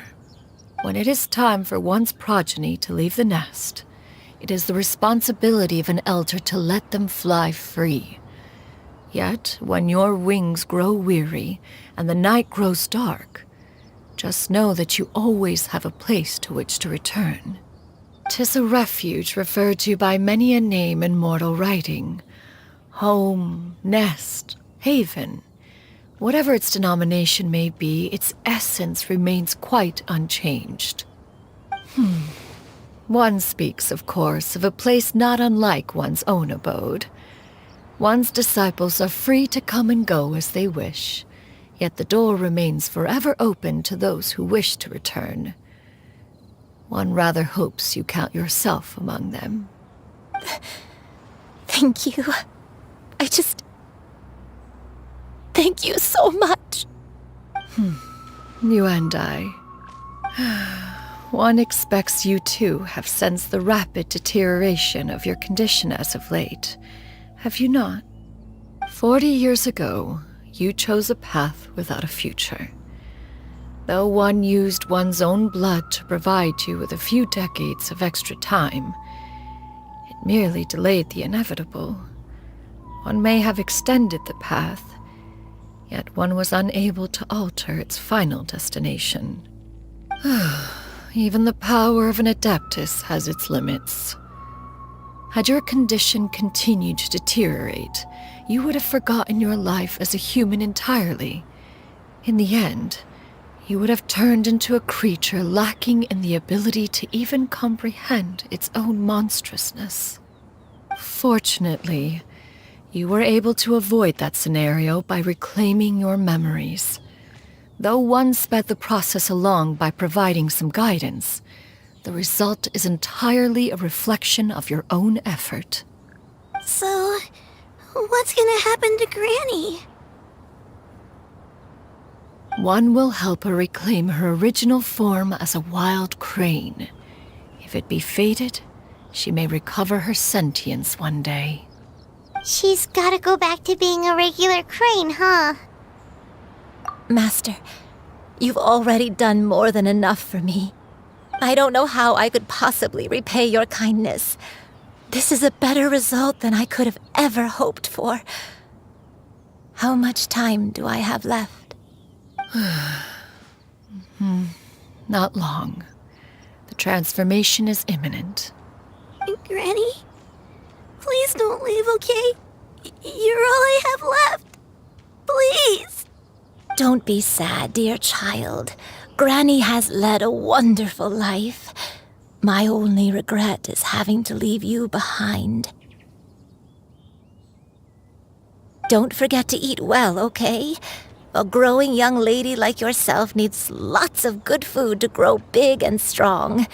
Promise Granny you'll take good care of yourself when I'm gone. I promise, Granny. I'll do whatever you say. Good girl, good girl. Don't worry. It's not goodbye forever. Granny's gonna become the most formidable crane in all of Mount Outsung. Granny will train day and night. I won't stop until I can turn into a human without having to rely on anything but my own power. When that day comes, we'll be able to live together again. You and I. How's that sound? Good. That's a good girl. Even though we won't see each other for a little while, as long as we both work hard, we're sure to meet again someday. I'll eat well, Granny. I promise. And I'll wait for you, no matter how long it takes. I'll wait for you to come back. That's a good girl. Then Granny really has no more regrets. I'm so sorry, Master. Thank you for everything.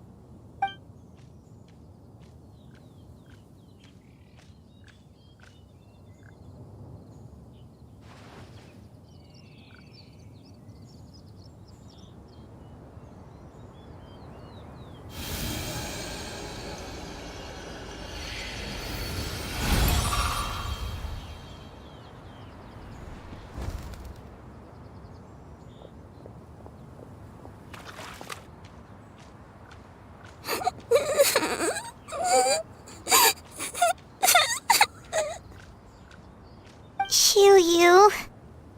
Let her be. At her age, crying is a natural, if not fitting, response to such an event. Tears are a necessary part of maturation. Sometimes there is scarcely a better vehicle to wash away the toll of stress and misery. Now that the issue has been resolved, you should also take a moment to relax. Give yourself some time to rest. Take a nap if you must. One will wake you in due time.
I always believed we would see each other again, that our days of separation would finally end, and all my troubles would be behind me.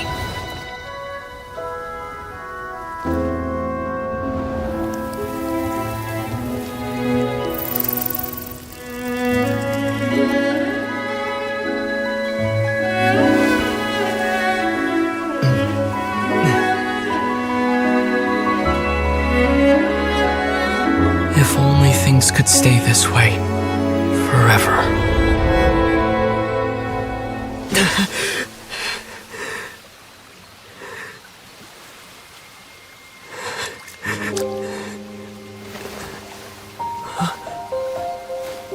A nightmare? Curious. If you're relaxed, shouldn't your dreams be pleasant? It was a good dream. It's just... You weren't ready to wake up.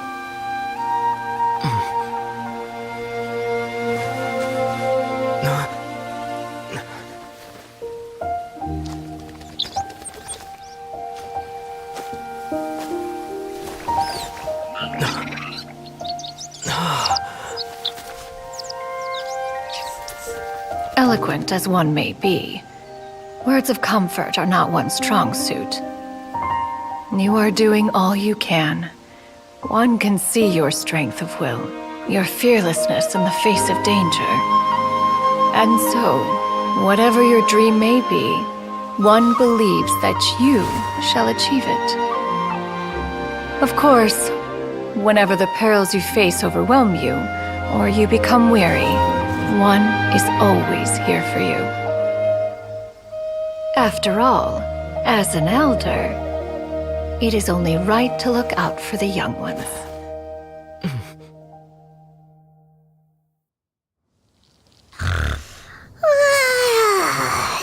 Grilled chicken drumsticks. Huh?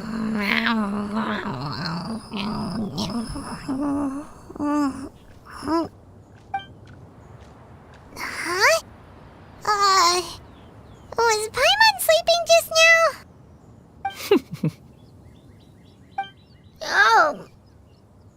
Oh, Paimon wasn't talking to you. Paimon had a dream about eating grilled chicken drumsticks, that's all. Madam Adeptus? Oh, Shuyu, you're awake. How do you feel? I feel a little better. Thanks.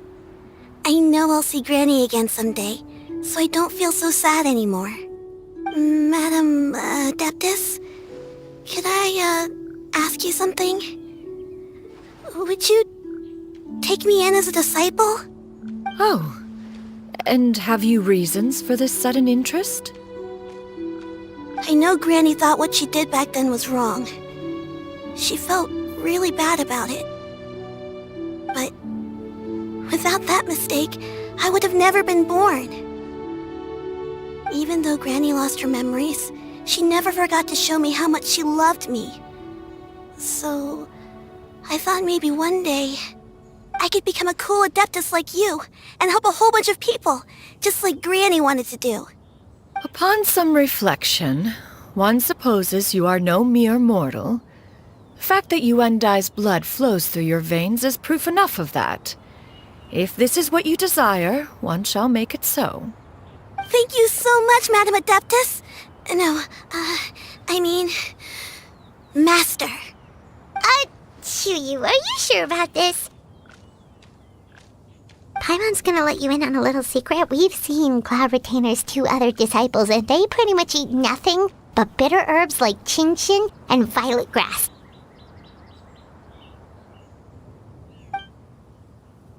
If you join them, you'll never enjoy Wanmin Restaurant's delicious cooking ever again. How utterly preposterous. One has never enforced such a rule. Every individual must find their own path to enlightenment. So long as one retains a pureness of spirit, one's dietary proclivities are quite irrelevant. Well, you say that, but Paimon's not seeing any tasty treats up here now, is she? Although Mount Outsong is rich in natural beauty, Its location does preclude access to certain finer mortal comforts. That is precisely why one plans to relocate to Liyue Harbor. Shu Yu shall have the honor of becoming one's first disciple in the human world. Whoa! You're leaving Mount Outsang? One has never concerned oneself with the location of one's residence. From the very beginning, one has sought only solace and peace. Yet in the end, all of one's disciples ended up in Liyue Harbor. Ganyu, Shenhe, Yuan Dai, they all chose a life among the mortal world. One has reflected on this fact for many years now. One can only assume that it is due to some failing on one's part as an elder or master. A failing, perhaps, of recognizing what it was they truly wanted. One is most curious as to what aspect of Liyue Harbor could have enticed them to remain there. One could hardly offer an opinion on the matter, but perhaps some time in the harbor will prove instructive. Why are you all so silent? Paimon is, just a bit shocked, that's all. So, does this mean we can grab a meal together in Liyue Harbor sometime? One has precious little time to squander. However, if one finds oneself otherwise unoccupied, one would not be opposed to the idea. One will be assuming the identity of a human while residing in Liyue Harbor. You should take care to avoid disclosing one's true identity. Don't worry, we'll help you keep it a secret. So, when can we expect to start seeing you in the city? Perhaps in 2 days' time.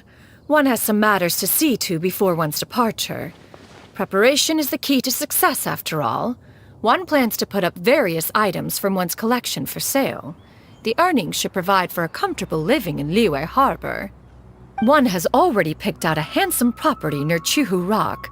'Tis no small purchase, but what is mortal life if not one expense after another? Seems like you've really thought of everything.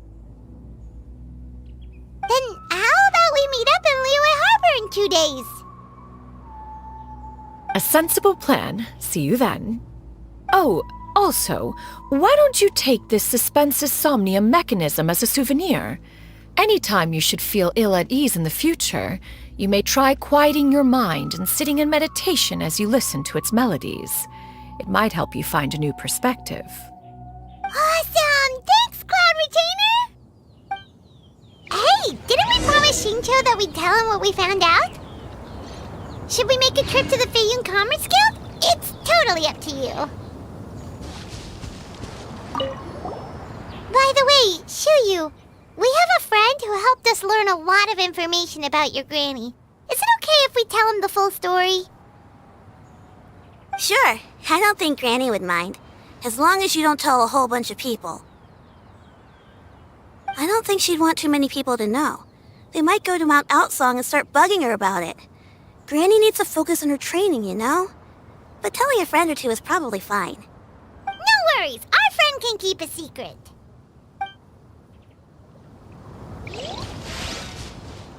So, about your move to Liyue Harbor, you gonna tell the other Adepti about it?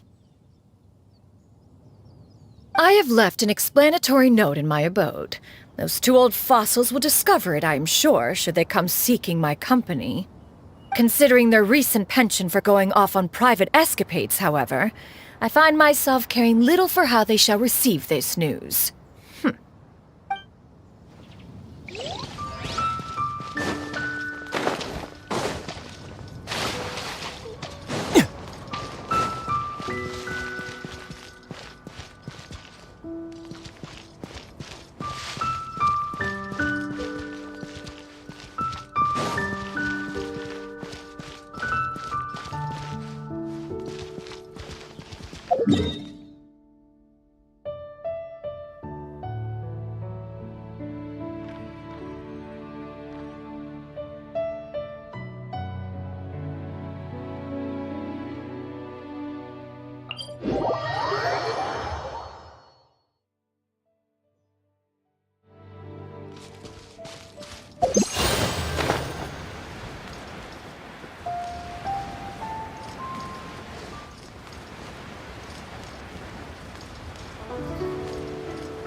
wounded to me! A moment, please.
We meet again, dear friends. How did everything go? Great! And it's all thanks to you! Ah, I see.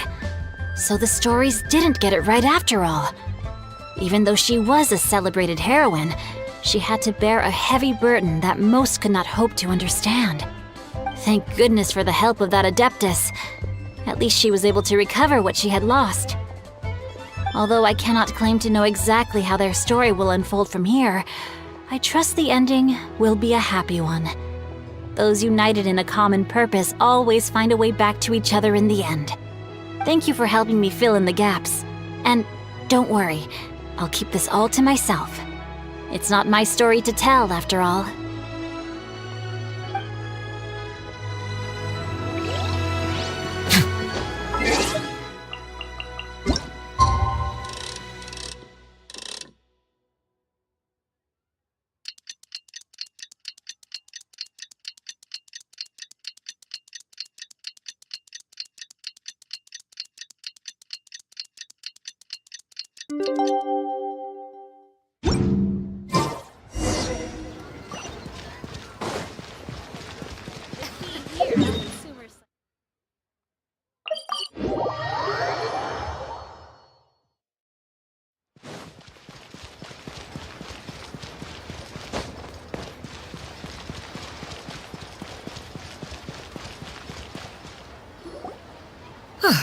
Your concerns are excessive and unfounded. This is but a simple collection of ordinary valuables. Such intense scrutiny is hardly necessary. To be quite honest, your insistence on that fact is my primary cause for concern. In what way are any of these ordinary? Every single item here could be worth more than everything I own combined. I simply can't risk shelling out that kind of mora without proper scrutiny. If I'm wrong, I would never be able to earn it back, not even if I worked every single day for the rest of my life. I have to be careful. Yes, you can never be too careful. We're here, Clow! Miss Shenyan, what are you guys arguing about? Ah, perfect timing. This ignoramus is questioning the authenticity of my wares. I'll have you know, these items have remained untouched in my personal collection for several hundred years. To question their legitimacy is pure folly. Several hundred years? Indeed. They're family heirlooms, you see, passed down over many generations, as families are wont to do. Yep, they've definitely been around a while. We can vouch for her on that one. Hear that? Had I not found myself in need of mora, I would scarcely have had the heart to part with them. Indeed, you should consider it an honor to even have the opportunity to behold them with your own eyes. Doubt their authenticity any further, and I may just decide to take them to another buyer. Whoa, please don't go! I apologize for any insult, miss. You see, I know full well that I lack the knowledge to judge the true worth of these items. If you could wait but a moment, I've hired an expert to appraise them for me. He should be here shortly. An expert, you say? Very well. I will wait for a little while longer, then. Traveler, Paimon, this is my new residence. If you have cause to seek my company in the future, this is where you can find me. Master! Oh, it's you two again. Hello. Shoo-you! You got a new outfit! It looks great on you. Mm-hmm. Master made it for me. I like it too. Huh? You know how to make clothes? Do I know how to make clothes? With the support of the proper mechanism, sewing is hardly a challenge. Master, I brought in most of my stuff. There's a few boxes left, but they're kind of heavy, so I just left them outside. Fret not. I shall help you move them into your room. Actually, I should probably sort through my stuff a bit first. Everything's kind of messy right now, so maybe you could, not look yet, Master? Yeah, that'd be great. It appears my young apprentice has her own fair share of secrets. No matter. Do what you must, child. Now, this expert you mentioned. When can we expect their arrival? Soon. Ah, there he is! Here, allow me to make some introductions. This is Mr. Zhang Li, a well-respected consultant at Wangshang Funeral Parlor and an expert in all manner of valuables and antiques. Mr. Zhang Li, this is Miss Shen Yun. She's the one who's looking to sell the collection of valuables I mentioned earlier. Huh.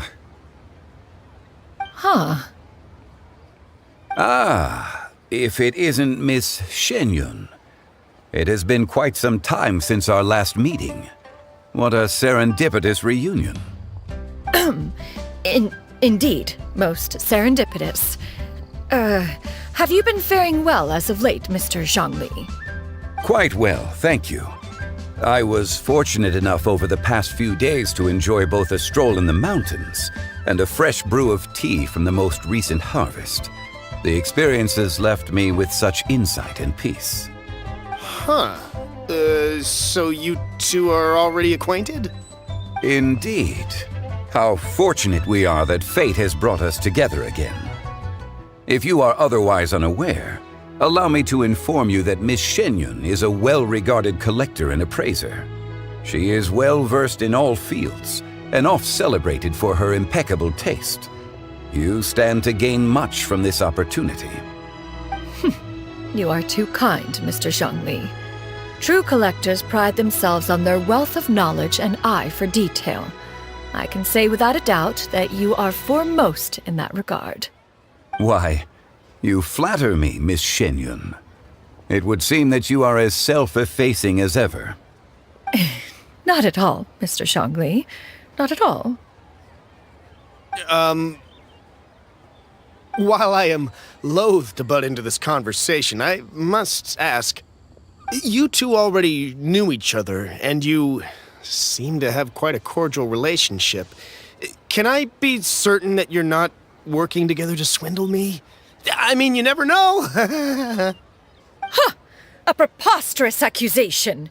The heavens themselves would collapse before we would conspire to do such a thing. Miss Shenyun speaks the truth. Contracts are built on honesty and trust. If that proves to be beyond your capabilities in this instance, this transaction may be taken elsewhere. Say no more. Let us depart. I jest. What fool would still harbor doubts after Mr. Zhongli himself has vouched for the goods? Miss Shenyun, wait!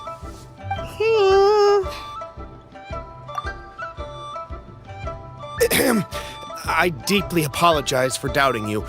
So, Mr. Zhongli, could you please give me a final verdict on the value of these items? There is no cause for concern. They are indeed rare and precious valuables. Take this mechanism, for instance. Though one may not immediately perceive its purpose, its structure and appearance are exquisite enough to merit it a place in any fine home. The same can be said for this one here. Few could hope to possess an item that so perfectly blends mechanical wonder with geometric grace. I am sure you have heard from your travels that the study of mechanisms is among the most wondrous arts in this world. With that in mind, I earnestly recommend procuring every last item in this collection. All right. Since I hired you as my consultant, Mr. Zhongli, I shall, of course, trust your good opinion. Then, in that case, Miss Shenyun, I'll take the lot.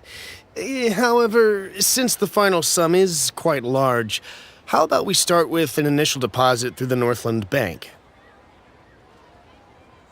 The Northland Bank? Huh. Oh, you refer to the fiduciary house. Oh, very well. I fear people only use the term bank nowadays.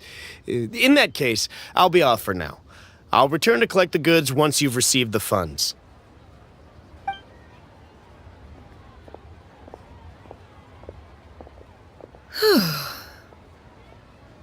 Zhongli! My friends, have you been doing well? We've been great! How about you? Paimon didn't know you were such a busy consultant! My days have been quite pleasant as well.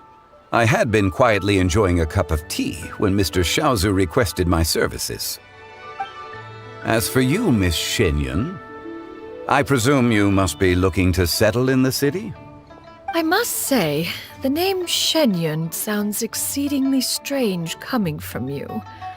Perhaps you could dispense of that particular epithet in further conversation. Whatever for. Am I not addressing you as a friend should? Well, that is true, but...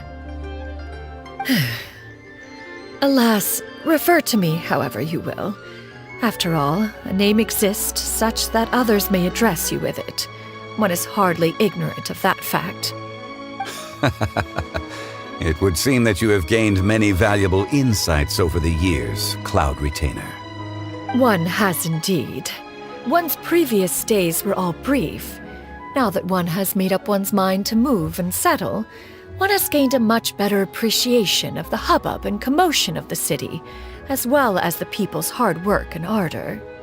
This city is much changed from how it was more than 1,000 years ago. Not unlike the ocean tides, so too shall the movement of people ebb and flow. From turmoil to peace, enlightenment to aspiration. Human society possesses limitless potential.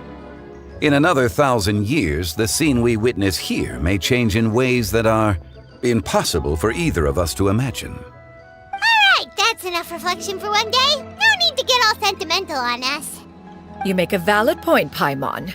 Now that the sale has concluded, what say one plays the host as we try some specialty dishes together? One must profess great interest in trying bamboo shoot soup. Perhaps you have forgotten, Cloud Retainer, but I once tried my hand at that dish.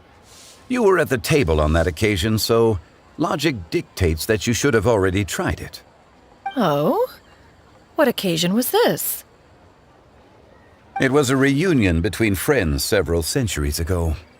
Alas, you must have been too preoccupied to secure yourself a portion.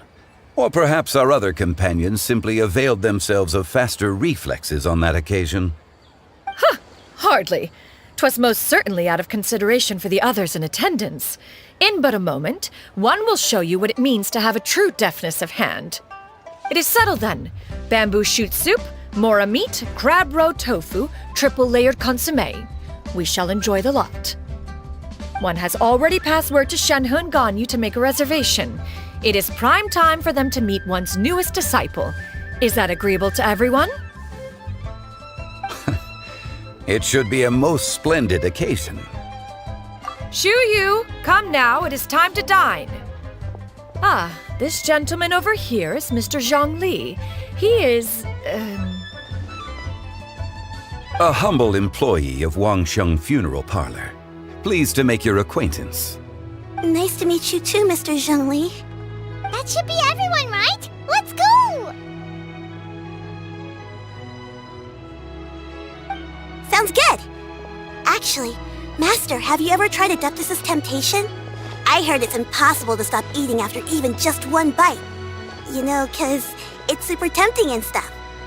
Is that true? That sounds rather implausible. Although with the right preparation, certain dishes can be too delicious to resist. Huh? Why are you all walking so fast? Hey, wait for Paimon! Hey, wait up!